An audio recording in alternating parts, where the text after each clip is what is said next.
Manager. Thank you so much for joining us today for the Developing on Flow Insights into Gaming presentation.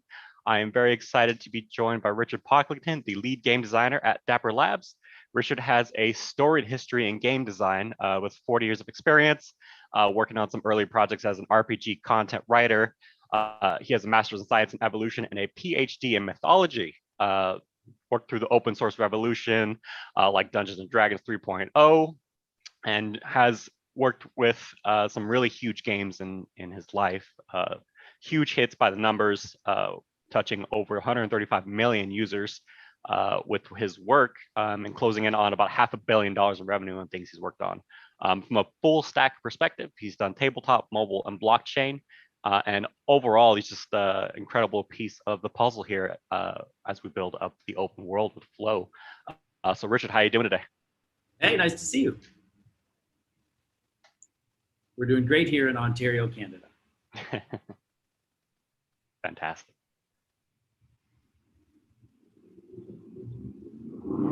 Sounds like we might be having an audio issue, folks, so I'm sorry about that. We'll just keep talking a bit here. We're double audioed. Okay. All right, great. So Richard, I guess I think audio is good to go now. So yeah, feel free to share what you have for the folks here today about your insights that you can share. Great. Thanks everyone for coming to talk about Flow. Let me share my screen.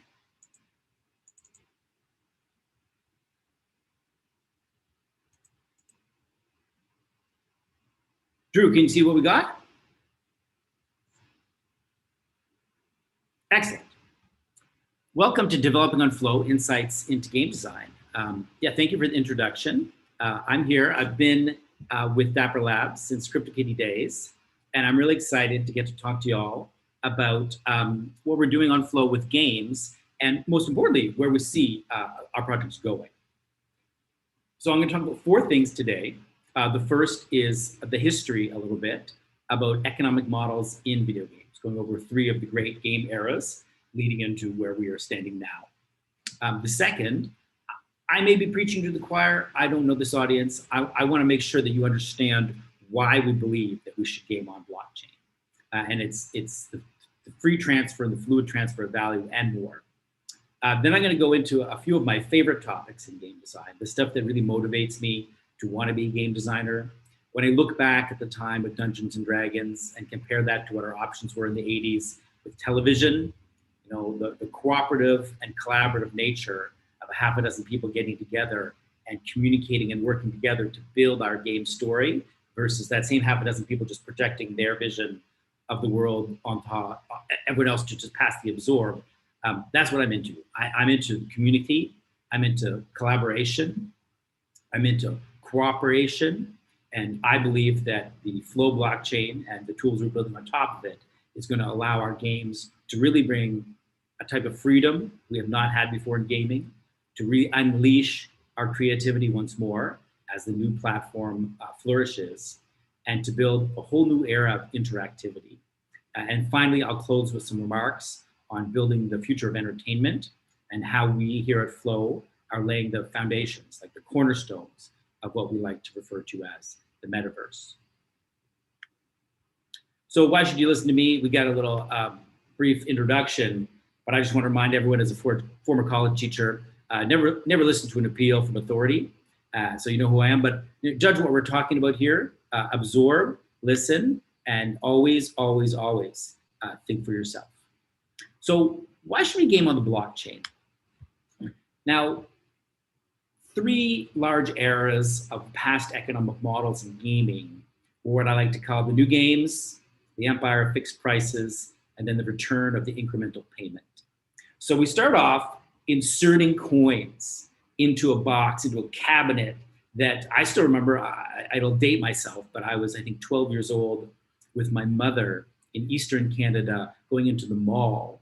And I remember seeing some guys with like dollies taking out half the pinball machines from the pinball arcade and replacing them with stand-up cabinets with Asteroids, Defender, Pac-Man, Centipede, I think was my favorite, and of course, the Mighty Tempest. long forgotten gem. Now at this time, you put in a little bit of money, you get some entertainment, and inside that entertainment, there's a skill component because there's a currency that's given to you. And when that currency, usually it's called lives or health, when that runs out, boop, insert coin to continue.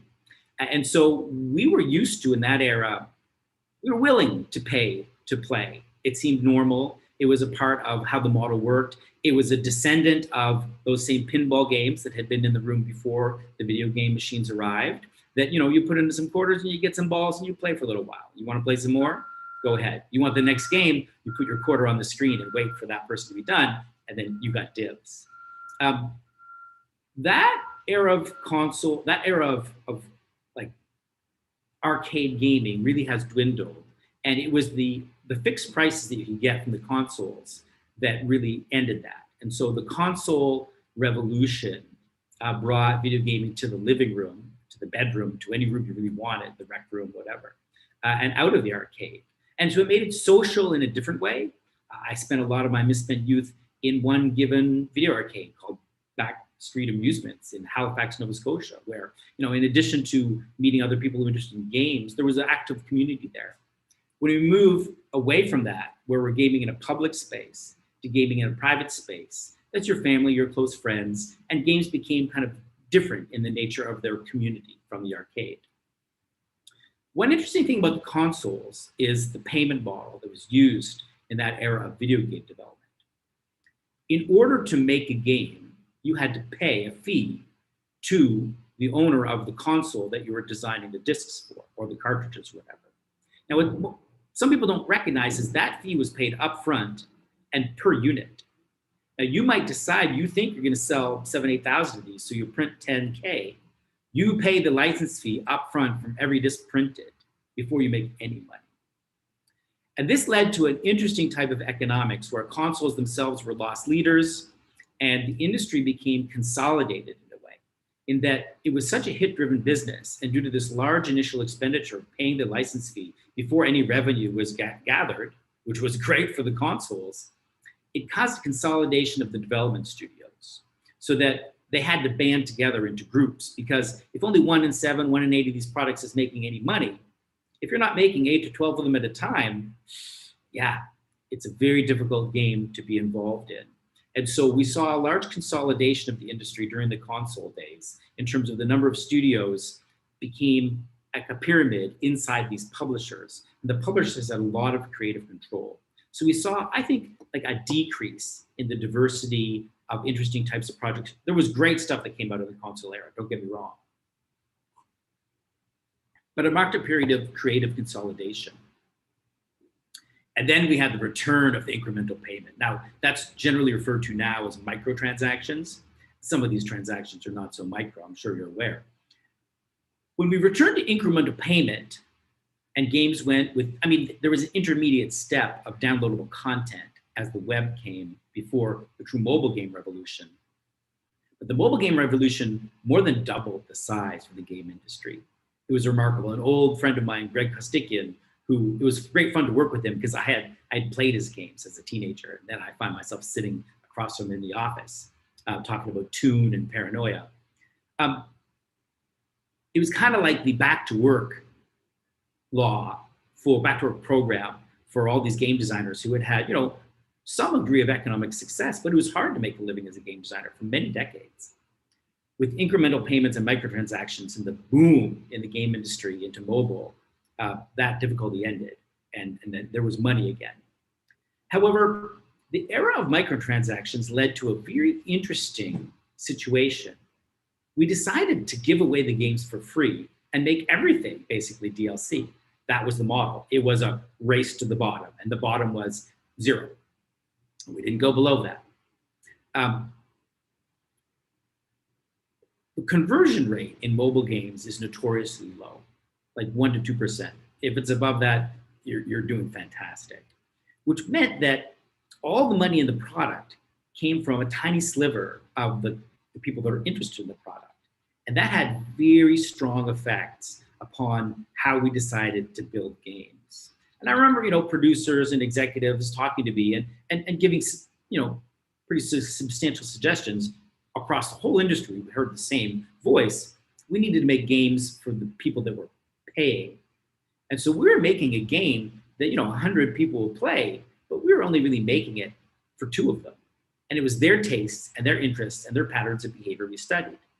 And so in this sense, the game industry really boomed, but at the same time, it narrowed its focus to certain mechanics. And I know many what we call traditional gamers were not really into the microtransaction era and resisted it, to their peril, I think, because microtransactions can be done right, and incremental payments, there's nothing wrong with that business model. What they were reacting against was this focus on 1 to 2% of the audience. And so at the end of the day, the game world is an industry, and we make games for the people that are going to pay us to continue to live and make games. We need to be funded in that sense. And so the microtransactions led to a burst of activity, but a focus on a small segment of the player population. So I've mentioned that incremental payments are super old school. But what is interesting about the incremental payments in the video game console, we put the quarter in, drops in, and then it's gone. The money only flows one way. Now, we are aware of things like one-armed bandits and other types of slot machine type machines. That's a distinct genre from video games, even though they share some presentation elements. And there, money goes in and money comes out.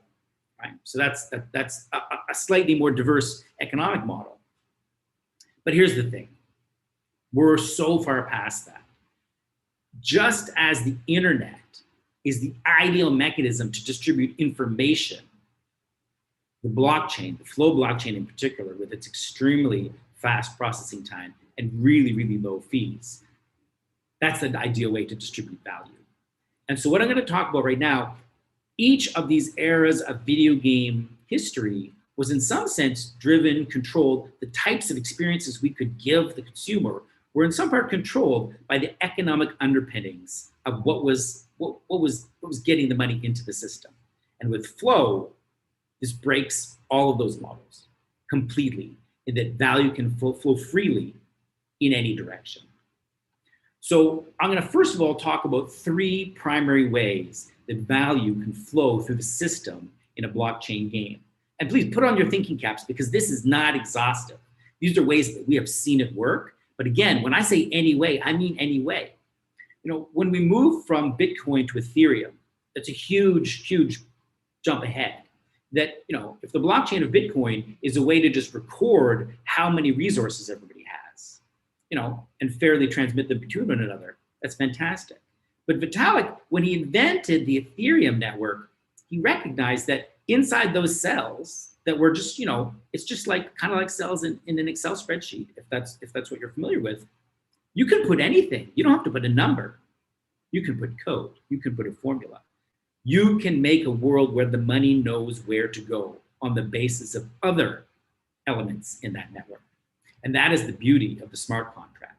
It allows value to flow through the network on the basis of clear, understood rules. So why DeFi has taken off like a monster. So primarily, we notice that value in these types of games, blockchain games, can flow to users. It flows into the community. However, I also want to mention that value can be sent to flow to creators. I'll talk a bit about mods in a second. And what we need is to support creators. What we need is to support developers. What we need is for everyone who wants to work hard and put in the time and has the talent for their vision of what games can be like to be represented. And that fountain of creativity not be cut off by some small group of people that are controlling the purse strings. And that is the world that we want, the distributed, open world of free collaboration. And in order to make that work, we believe we need to be able to pay creators, not just have them come and hope for some scraps. And finally, support, backers. One of the things that's most popular right now in doing blockchain projects is to realize you can sell some stuff. It doesn't have to work yet.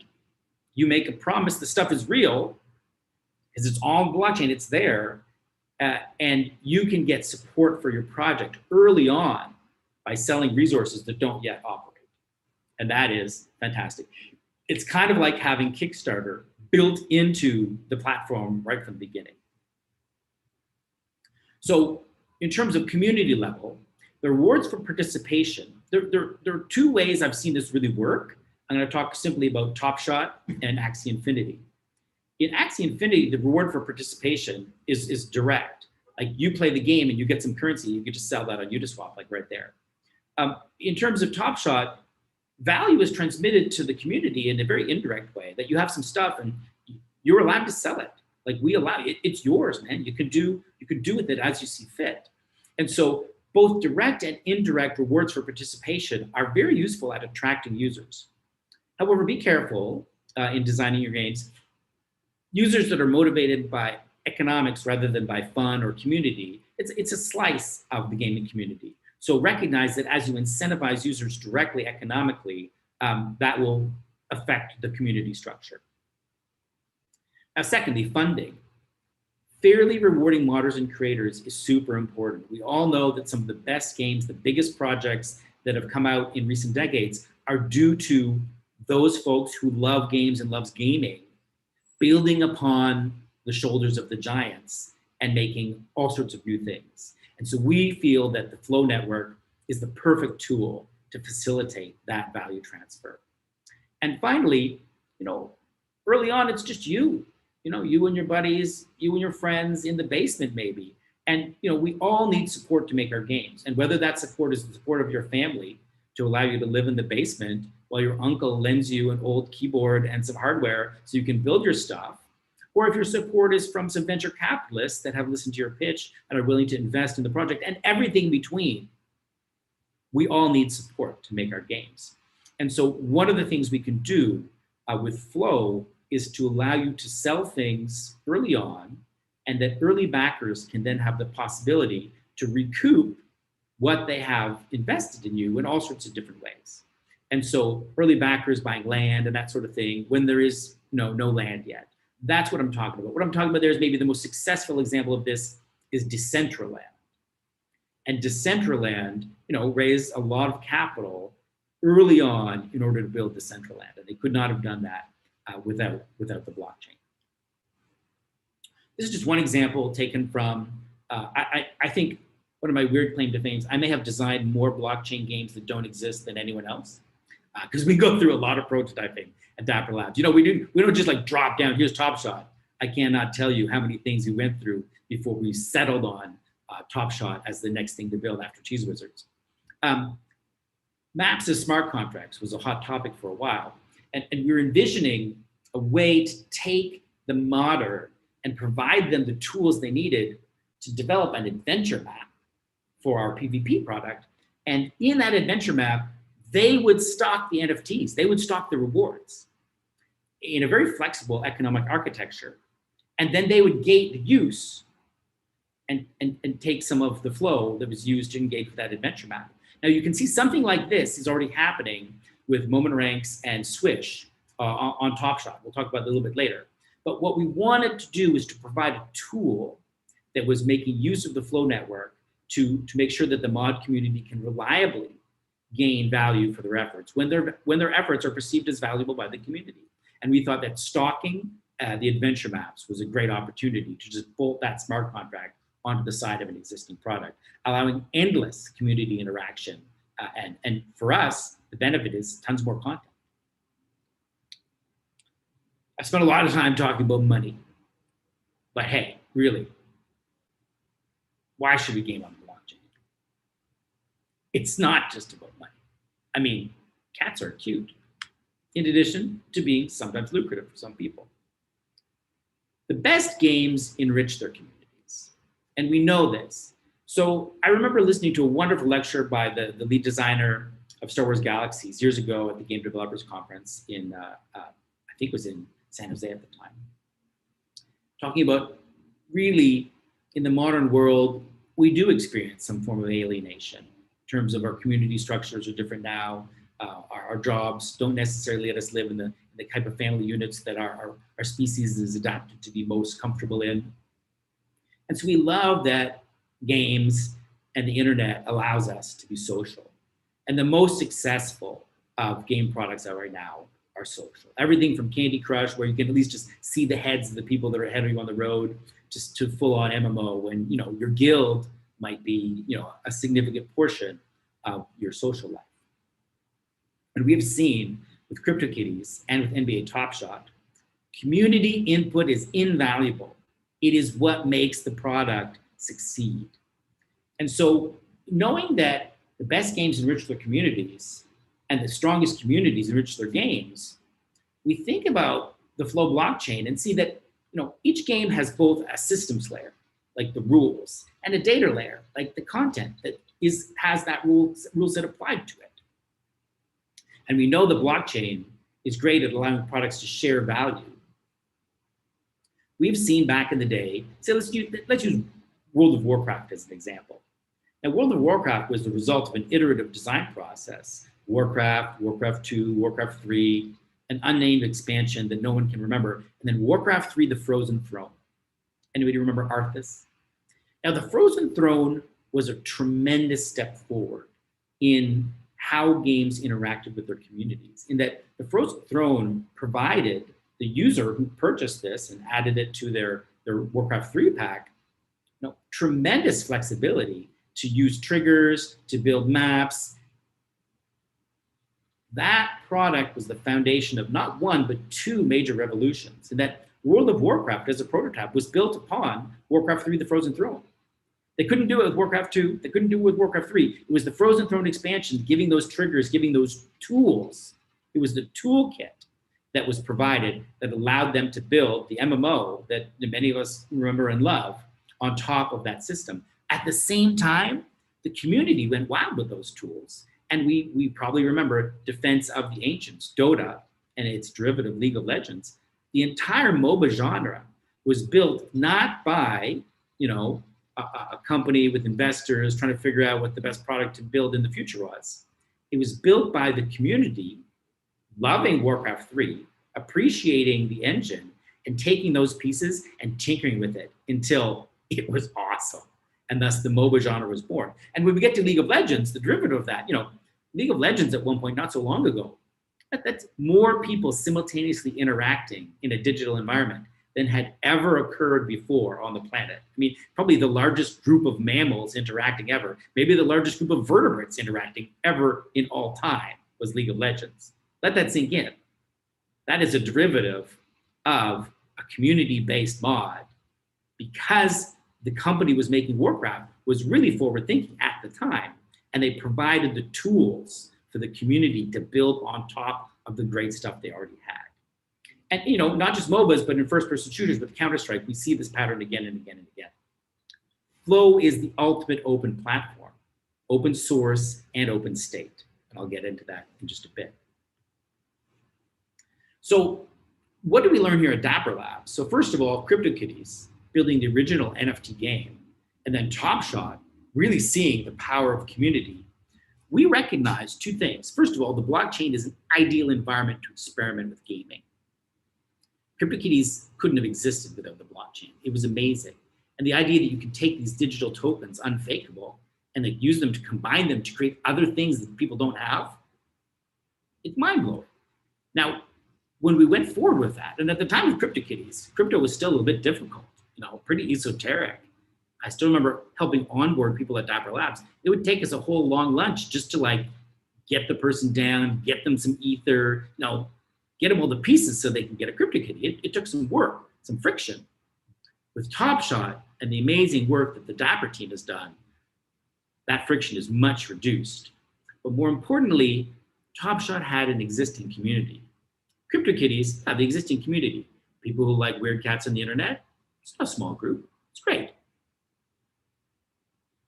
Top Shot, the community was already 1.6 billion people worldwide who love the NBA and love the players and teams in the NBA.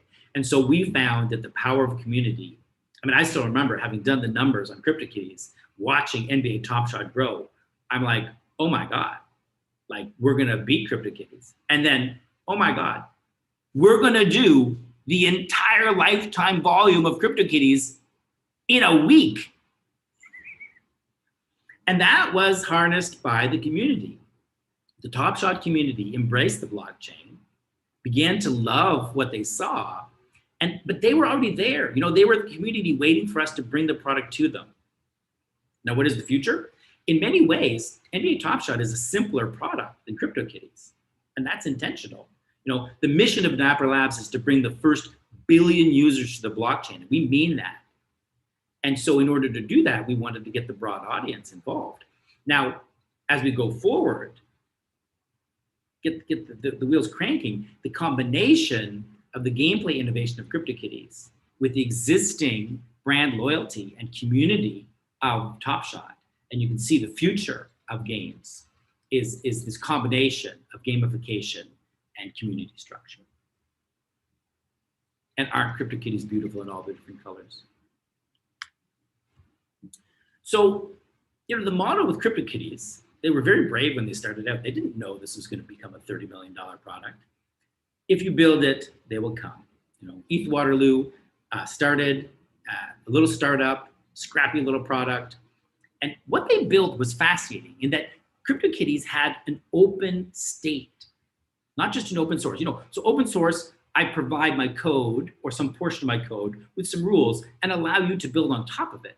Open source was an incredibly powerful revolution, and I feel happy to have contributed to it when we went with Dungeons and Dragons, and we open sourced D&D at 3rd edition, and so we were able to continually allow the community to expand the world of Dungeons and Dragons without a lot of our oversight, as long as we allowed interoperability between the components, and that's what CryptoKitties laid down. And so the open state nature, not just open source, in that anybody who wants can see who owns what CryptoKitty, what traits it has. The whole state of the product is there revealed on the network. And so things like CKBox and KittyCalc, these products came in, and CryptoKitties could not have become what it became without the brilliant collaboration of the community that recognized this as revolutionary and rallied around the product to build the tools, made CryptoKitties easier, more comprehensible, supported it in all sorts of different ways. And now when we apply that to Top Shot, community engagement is the cornerstone of success. That 1.6 billion basketball fans, they are important to us. We love them and we welcome them to the blockchain. And what we see is Moment Nerd, Live Token, Evaluate Market, Moment Ranks, all these wonderful teams pulling from the open state of NBA Top Shot to produce all sorts of different services.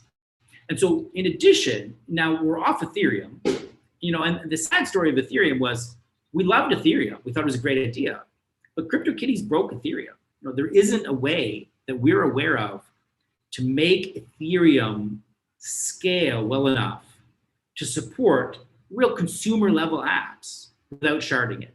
So we do see some successful Ethereum products these days. They're on shards of Ethereum. And unfortunately, when we shard Ethereum, we take away many of the values of the blockchain, especially the interoperability.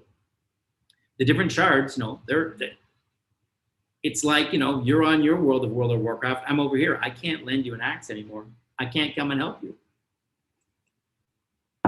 Flow is the solution that allows us to scale without sharding. And that's the key in a nutshell. In addition, what we did with Top Shot was really, have friendly APIs in addition to the open source and open state nature of the Top Shot product. And that provided the solid foundation on which the community can grow. So we've talked about money, we've talked about cooperation, but what is game design other than a creative endeavor? So let's get creative. The central concepts we see on the Flow network in terms of contemporary game design, we're talking like, not last year, like bleeding edge, like next week game design, the things that we can begin building with you tomorrow. First of all, it's all about cooperation. The Flow network provides the game designer with both open source and open state. Now the open source should not be poo-pooed. I've kind of focused on the open state. But again, we have contracts up there that we wrote for CryptoKitties hats and so on that you can take, and you can take a look at the smart contracts for Top Shot. In fact, many other projects are direct derivatives of that. It's funny, when we look at Ethereum, we could see who directly copied our contracts because there were some jokes in the original code. some of them continued through. That's fine. Borrow the code, take it. It's open source. It's there for you. Open state, however, is that whole next level past open source that allows your product on the network, your project, to open up the kimono so that all these other users can see the data inside the machine as it's swirling, which allows a type of interoperability that has not before been seen in computer science. The collaboration is facilitated because as you build on Flow, you're building what you're building. But remember, the state of every player, of all the other projects, is constantly available to you.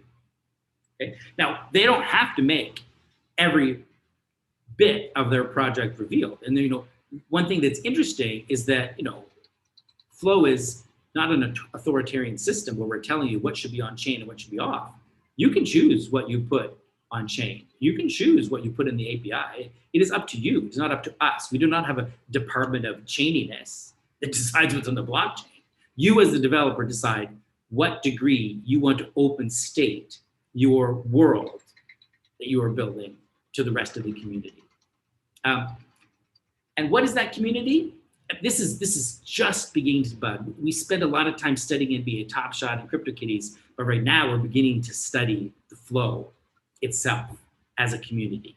And although each of these projects has a tight community playing the game inside, the meta community is all those users on Flow with their Flow wallets and their Flow tokens and their interest in Flow and their interest in like the free, open, like decentralized world.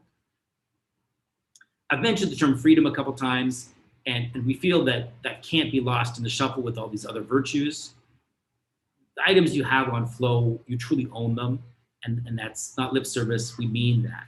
And so true ownership provides a type of freedom, a type of independence that you just don't get, if you were to become an Xbox developer. So what can you do with those Castle Crashers guys? You can play Castle Crashers. The things that are built on the Flow network, although they are open, are also truly owned. And that provides a measure of freedom and autonomy that is not found under other types of license agreements and other types of developer platform projects. Finally, creativity. So we have seen what happens each time, even the console revolution, the graphics were great compared to what had been there before. And the ability to bundle things up on a CD-ROM was amazing. And so each time we get these innovations, a new platform creates new opportunities. So I've seen a lot, but I know one thing absolutely for certain. I have not seen all the games you will create on Flow, because the possibilities here are so mind-bogglingly endless. We're in a whole new world where, again, the open source, the open state, the transfer of value, and the community input are all things that really, we haven't had that freedom to develop this way before. And we can't even do it on Ethereum yet, unfortunately. The place to do this is there's one place to do this right now. It's on Flow. And lastly, in terms of interactivity, all these different components with their open state, we have to recognize that it's all one thing. Like Flow is one thing. And your project and other projects on Flow are all working in a giant shared network computer that allows for interactivity in a way that shards of Ethereum just cannot compete with, and consoles and previous architectures have no way to compete with whatsoever. So what does that mean? It means compounding synergy. So Flow, we're still in beta, Top Shot's still a beta product, we're getting started. Compound synergy means that the punchline is that this is one computer, right?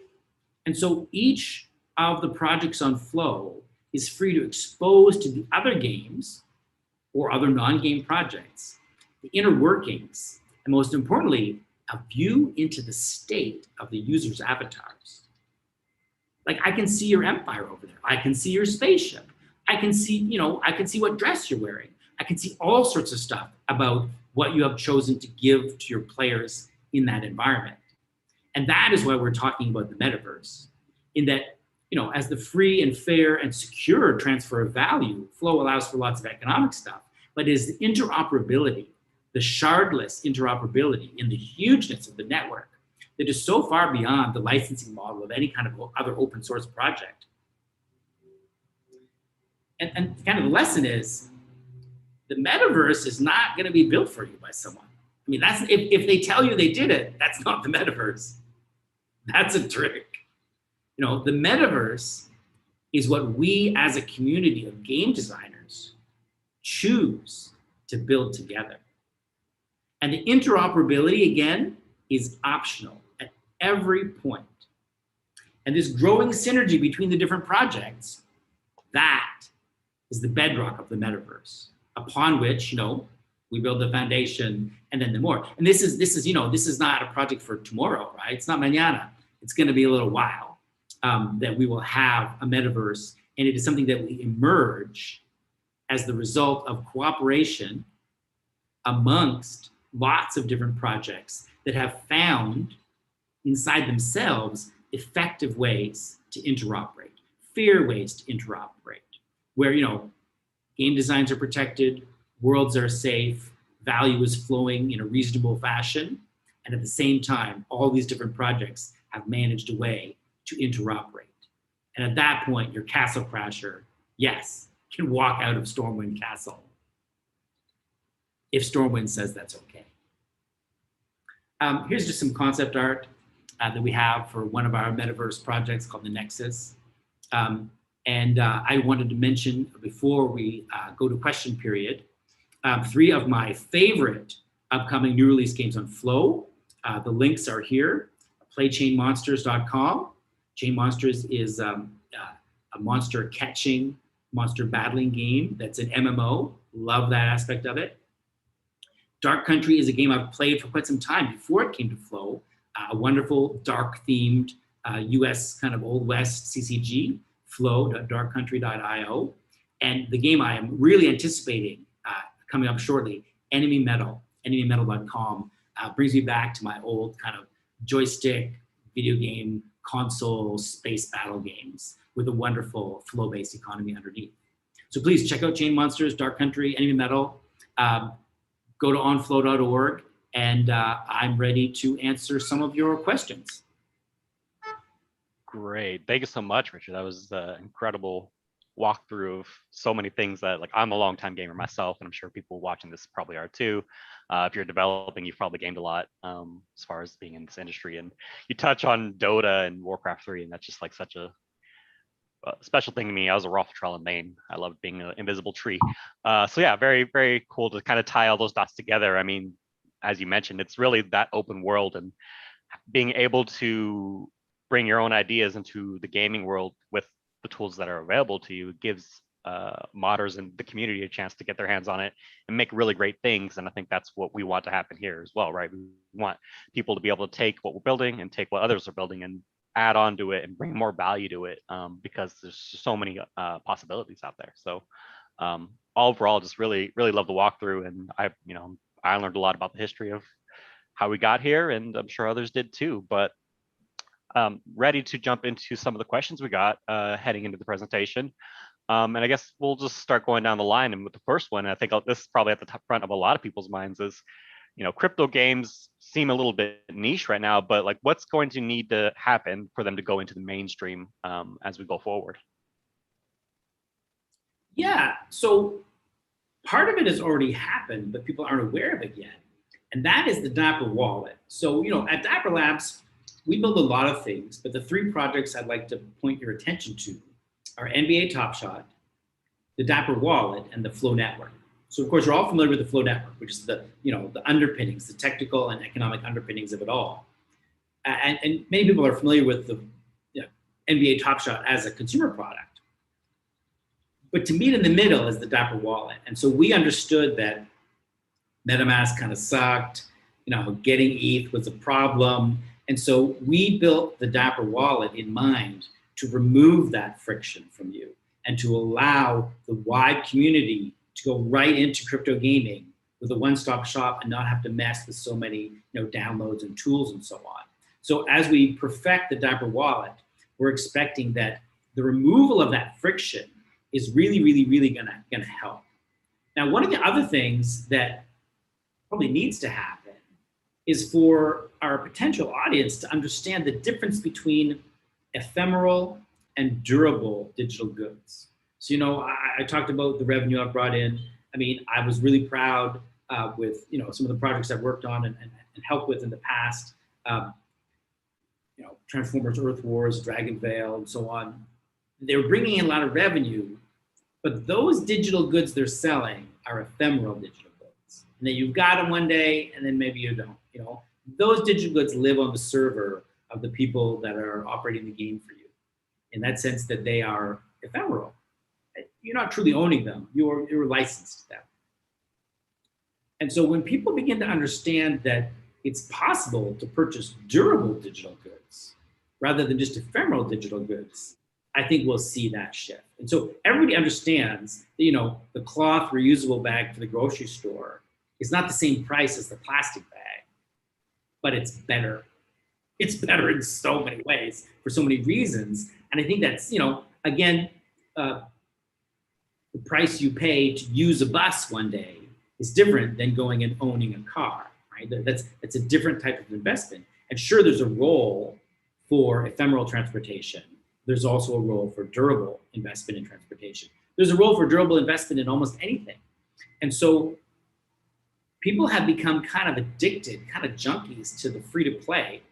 But free to play, again, is only building the stuff for the payers, not for you if you're not paying. Blockchain is different in that the degree of investment that the players can put into the product is very different. And we expect that at first it will be niche, and certain communities will decide to, instead of constantly just cranking their wallets open into these ephemeral virtual experiences, to begin to spend on durable digital experiences. And that will begin to fund the development of those experiences. As I mentioned, the flow funneling to the community, to the creators, and from the backers. That's what's going to get things started, and that people recognize that it's just overall a better investment. Now, this may take some time, but I expect that in the midterm, we're going to see a turn away from mass expenditure on ephemeral virtual goods and a substantial increase in the expenditure on on durable digital goods. Awesome. And this kind of, I think, almost piggybacks in a way, is we're talking about crypto games going mainstream, but what about the other way around? Where do you see a blockchain implementation kind of crossing over into some of those games that are already kind of mainstream, like from legacy developers like a Blizzard or others, obviously? Do you see them embracing it? Yeah. So games these days live in multiple layers. Many of them have what we call an inner and an outer loop, and absolutely, the inner loops we're familiar with. Some of them are just great, they're really compelling. The outer loop, we can build a better outer loop with blockchain than you can without. And so it's gonna take those developers who make crackerjack, superstar, AAA inner loops to recognize that the overall benefit for their community and the bottom line for the company are better served by having an outer loop that involves the blockchain. The blockchain doesn't necessarily have to even touch it. It can. Flow is fast enough. I remember when we were starting Flow, we were asking all sorts of questions, but like, well, how many transactions are we going to need to do a second? We're modeling this stuff out, and we're thinking about, well, where do people want to touch the blockchain? And Flow is fast enough for you to touch the blockchain all the dang time. But at the end of the day, you don't have to. We can imagine a game where everything exists on an island, and the blockchain is only touched if you leave an island and go to another one, for example. Like a point of reckoning. And on that island, it could be an existing game experience that you're familiar with off chain. It just now has a blockchain outer loop economy tied to it. Right. And I think this again leads right into the next question. Set this up really well. We kind of touched on this here, but like, what do you think in present day right now is a good example of like a peer-to-peer marketplace in current games that kind of speaks to like how blockchain implementation layer like can maybe improve or even open up that experience for players. I feel they're the best example is just Top Shot. Well, early Top Shot. Top Shot is much more than a marketplace now. If you haven't played Top Shot for a while, you should go play some Top Shot. Not what it was in February, not even close. It's come a long way. But like, February Top Shot is a marketplace. There's a pack opening experience and so on. But, in terms of the volume, what people are doing with it, it's interesting. I can't remember which famous game designer, maybe Sid Meier or someone, or said that, I look at the game and I see, how long does it take me to get to the store?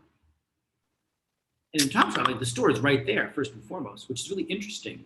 And then, making the interface smooth, by making it feel fair and transparent, making it feel solid, we saw massive adoption of the Flow marketplace. People were really into it. And it was because sitting on top of Flow was a pretty marketplace with items inside that people cared about. And that's where the community came in. We couldn't have done it if people didn't care about the NBA. If they didn't care that LaMelo Ball was the rising star. That could not have happened without that wonderful community backing who wanted what we were giving them on the blockchain. But yeah, the best example of an online marketplace is the Flow implementation of Top Shot. And the rate at which that marketplace grew, and we expect to grow further in the future as season 3 is coming up.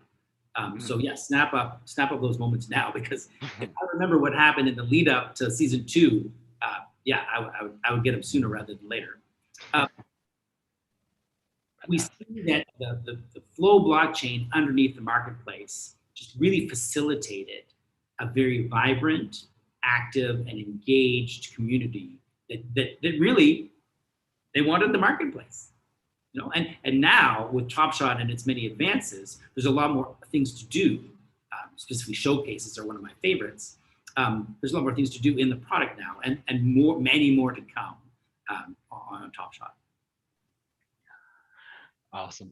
And I'm going to take one of our live questions actually from Hector, who kind of want to know what's the biggest lesson you learned from developing Top Shot that you'll take maybe into the next wave of games that you work on, and maybe even CryptoKitties. Like between both those projects, what are those key lessons that you think are going to be really critical to build the next big thing that we're working on? So let's start with CryptoKitties. And so I think CryptoKitties taught us, 2 punishing lessons. Like you don't succeed without failing. Like you don't win without taking some battle scars. And CryptoKitties taught us, like, damn, excuse me, but like Ethereum can't do this. It can't do it. There's not a way. We stared blue in the face. We had the money, we had the resources. There was not a way to make a consumer level, friendly application for the mass user on Ethereum. We thought about it for a long time. We would have done anything to fix Ethereum. Right now with gas prices, like it cost me like $40 just to transfer some ETH into a sidechain the other day. And I'm like, that's steep. And so the Ethereum blockchain cannot handle what the consumer market wants it to do. Ethereum blockchain will live a long, happy life, I have no doubt. But it's going to be one step towards blockchain, where it's more a store of value, and things that happen on the Ethereum network are going to have to be, if there's a $40 fee, you're going to have to be making hundreds to thousands of dollars on a transaction to bother wanting to do it. It's like, it's in the vicinity of a wire transfer fee. And so that doesn't work for God's Unchained. That doesn't work for a CCG. How am I going to trade you a $2 card with a $40 transaction fee? It's not going to happen. You're going to have to go to these side chains. And that's where the interoperability, this promise of the interoperable metaverse, that is where Ethereum is frustrated. Because the side chains don't play well with one another. And that's where the activity is. It's the scalable and non-sharded future that we have to build the metaverse. I'm sorry, there isn't another path that we see forward technologically. And that is why, CryptoKitties is why Flow exists. Because we understood as the first people to make a really successful, blockchain game, There was no future for it on Ethereum. We had to innovate at the tech level. So that was a hard lesson. And that was a gamble. People are like, what? Ethereum guys, why are you going somewhere else? And like, yeah, well, it's like, if you're trying to, fly across the English Channel, you tried 16 times, with a hang glider, like maybe you need to put some, propeller on it or something. It's you understand better than ever if you have failed 16 times to do a certain tech task, that the tech tools you're using might not be capable of getting you to the moon you want to fly to. So you need to innovate the tools. Now, secondly, CryptoKitties has some very interesting economic problems. And so at a high level, CryptoKitties, it is hard for us to guarantee the future scarcity of an item. And we want you to have that security. And so the change in the fundamental delivery mechanism of the NFTs between CryptoKitties and Top Shot was, we want to make the consumer a better deal in terms of their ability to sleep at night, understanding that the scarcity of the thing they've got is secure. The problem is that there are patterns of breeding people can do with the existing CryptoKitties models that make that economy like a little harsh for the noob and can create problems in the economy. And so, yeah, we learned technical and economic lessons from CryptoKitties that both, I have to say, I can't say enough about the team I work with here at Dapper Labs. You guys are fantastic. I cannot believe that you solved both, like the hardest tech problem that I knew of at the time and the most complicated economic problem in gaming I was aware of, simultaneously with a medium-sized team in short order. So yes, thank you, Dapper Labs, for doing that. Fantastic. And then having now, I know Top Shot's continuing to evolve very quickly every single day. Maybe any takeaways there that you'll take forward into the next thing you work on? Oh, absolutely. No, absolutely. I think that we've learned a lot from Top Shot. I think one of the things we learned, be careful when celebrities get a hold of your product. One moderately famous basketball player tweeting your stuff and opening packs online can, Flow is scaling well, Flow is solid, the transaction model is marvelous, and the work that the team has been doing in the trenches, like building the Flow network. People sometimes take for granted that underneath Top Shot is this amazing new blockchain. It's infinitely fast and super cheap. That doesn't come without some very serious work in the trenches of that engineering team. Fantastic. And then I guess we only have a few more minutes, and I know had a couple questions from people who are trying to build on Flow and publish. Question is, our team would like to start on Flow by publishing NFTs that could be used in a future collectible card game. Can you give us any advice or resources on releasing our first NFTs? Should they all be classified as epic, legendary, etc.? And how many of each collectible card is a good starting point? And I think that's kind of a loaded question. A lot of different pieces there, but if you maybe scale it back a little bit, if you had advice to people who are kind of wanting to start publishing their first game in a CCG type setting, what advice would you have for them just in general? So I love a CCG on Flow. It's a great idea. We need more CCGs on Flow. We have Dark Country.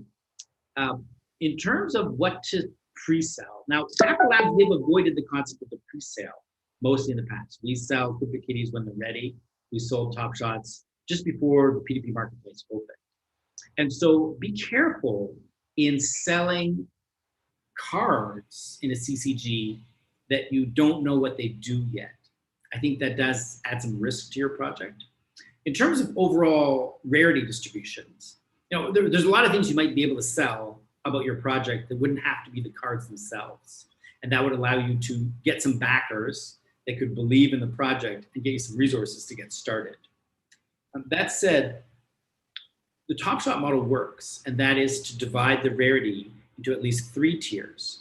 The first tier are the common resources. Now, we aim to have a distribution of common Top Shot cards that are accessible to everyone. We don't want people to come into the product and the cheapest thing they can buy is 27 bucks. They can't get anything else. That's not a great early experience. So you want to have a tier of NFTs in your product that are accessible, okay? And that means that the supply of them meets the demand.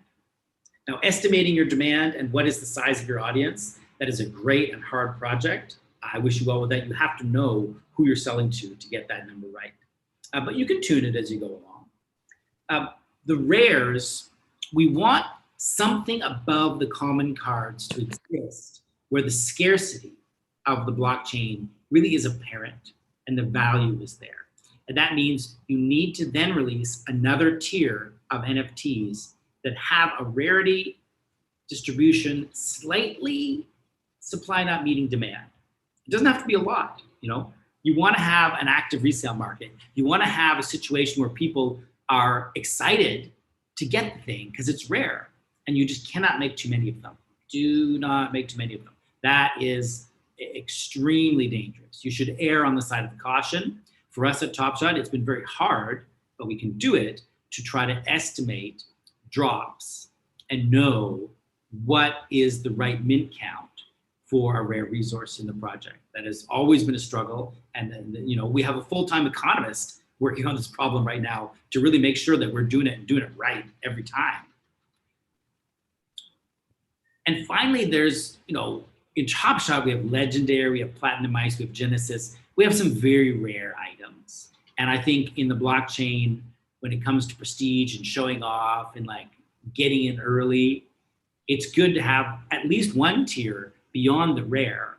And those items are, you know, very difficult to achieve. Now, if we can learn a bit from Hearthstone, the Hearthstone CCG model is quite straightforward in how they work the legendaries into their sets. And we can use, say, Murlocs as an example. There's lots of cards with the trait Murloc that interoperate well together. You know, you can make a Murloc deck, there's a bunch of Murlocs, and it's fun. And they do things that synergize. So I strongly advise you to stick with that model. But it's not about the common Murlocs. You know, you only get so far with the common Murlocs and whatever else you have in your deck. What you need is the synergy benefit of the rare Murlocs is totally evident. And so as you begin building your Murloc deck, you're gonna want some of the rares as well as that nice complete set of all the commons. That's the grunt part of your deck. And at that level, then you'll reach a plateau and realize there's a legendary Murloc. And that will just make the whole thing pop. And so what Hearthstone has done very intelligently is to build in set collection at each tier of their rarity distribution so that as you work up in the ranks, you are, you know, offered and encouraged the opportunity to get into the rarer and rarer cards. And I think that works very well. Thank you for that explanation. And I guess I know we only have a minute or two left here.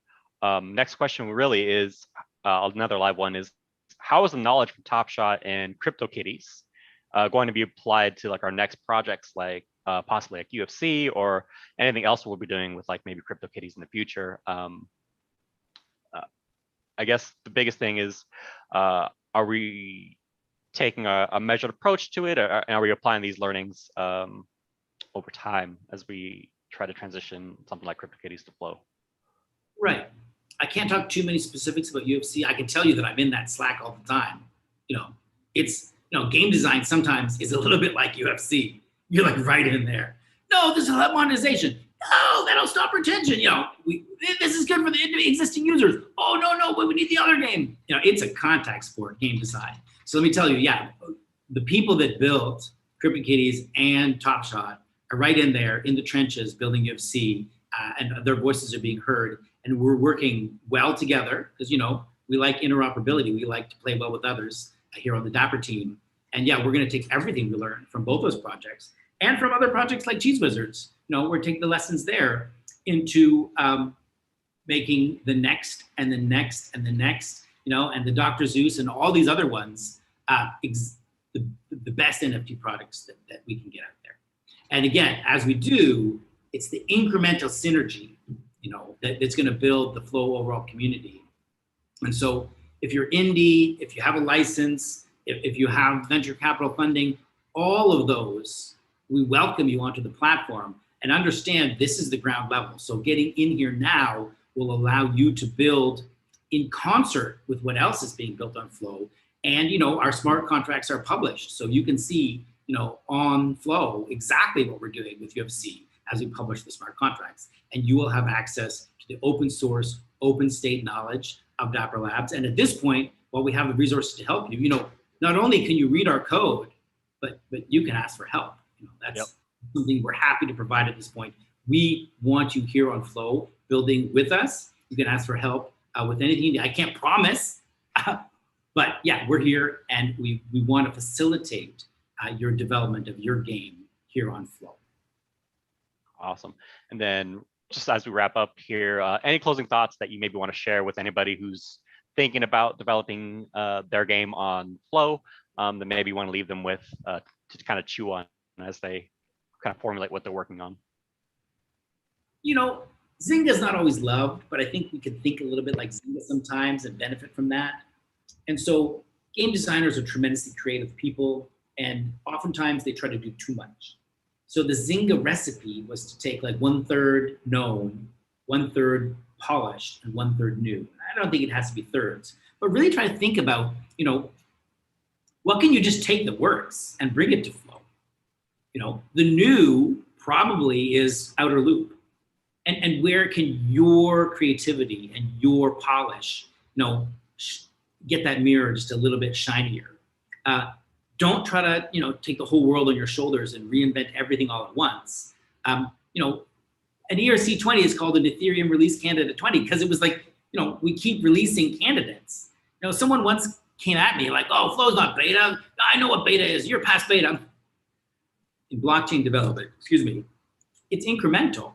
And so take your first step on here, you know, take our smart contracts, look at them, permute them to what you need, take the tools you already have, take the code you already have, take the art you already have, and permute it into something that can work on the Flow network, and from there grow. And I think, say for example, Splinterlands is a wonderful example at how a blockchain product got started small with a bunch of art they just had laying around for something else, and has developed into a real powerhouse of a project. And we're very, very happy if they're gonna come and join us in their multi-blockchain architecture and stick their feelers onto Flow as well. Awesome. Well, thank you so much for sharing so much of your expertise and insight with us. I learned quite a bit here. Hopefully everybody else who tuned in and joined us also felt like they were able to learn a bit more about some insights into gaming on Flow and some history, some present, and then kind of where things are going in the future. Richard, thank you so much for your time. I appreciate it. Anything, any last statement? I know I kind of threw that at you, but any last thought before we wrap up here? Blockchain is not just going to the moon, it's going way past the moon. Keep that in mind. Thank you so much. All right, well, thank you, everybody. I hope everybody has a great day. Thank you so much for joining us, and we will catch you on our next Insights presentation. Take care, everybody. Take care.